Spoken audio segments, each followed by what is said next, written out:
അത്യാവശ്യം കുറച്ച് ദിവസമായില്ലേ നമ്മൾ വീഡിയോസൊക്കെ ഇട്ടിട്ട്.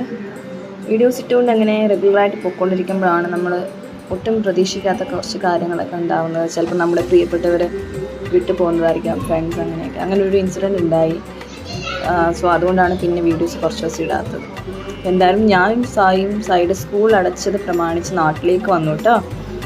മോനും ഞാനും മാത്രമാണ് വന്നത്. ഷരത്തിന് വർക്കും കാര്യങ്ങളായിട്ട് ബിസിയാണ്. കുറച്ച് ദിവസം കഴിയുമ്പോഴത്തേക്കും ഷരത്ത് ഞങ്ങൾ ജോയിൻ ചെയ്യും. അങ്ങനെ അപ്പോൾ തെങ്കാശിയിലെത്തി. രാവിലെ അച്ഛൻ വെളുപ്പിനുള്ള വണ്ടിയിൽ തെങ്കാശിയിൽ വന്ന് ഞങ്ങൾക്ക് വേണ്ടി വെയിറ്റ് ചെയ്തു. അവിടെ നിന്ന് ഞങ്ങൾ 3 പേരും കൂടെ തിരിച്ച് നാട്ടിലേക്ക് വന്നു. അങ്ങനെ ചെന്നൈ പിന്നിട്ട് തെങ്കാശി പിന്നിട്ട് എൻ്റെ നാട്ടിലെത്തി. കണ്ടോ, കാടും നിറയെ കൊന്നപ്പൂവും, അടിപൊളിയല്ലേ. അങ്ങനെ തിരിച്ച് വീട്ടിലേക്ക് എത്തിക്കഴിഞ്ഞ് ജസ്റ്റ് ഒന്ന് ഫ്രഷ് ആയിട്ട് നേരെ പോയി എനിക്ക് വോട്ട് ഇടണമായിരുന്നു. അതിൻ്റെ ആവശ്യമായിട്ടുള്ളൊരു കാര്യമാണ്. എനിക്ക് വോട്ട് മിസ് ചെയ്യുന്നത് ഇത്തിരി പാടാനുള്ള കാര്യമാണ്. എന്നാലും പോട്ടേന്ന് വിചാരിച്ചു. എന്നാലും അവസാന നിമിഷം എനിക്ക് എന്തായാലും വോട്ട് ഇടാൻ പറ്റി കേട്ടോ.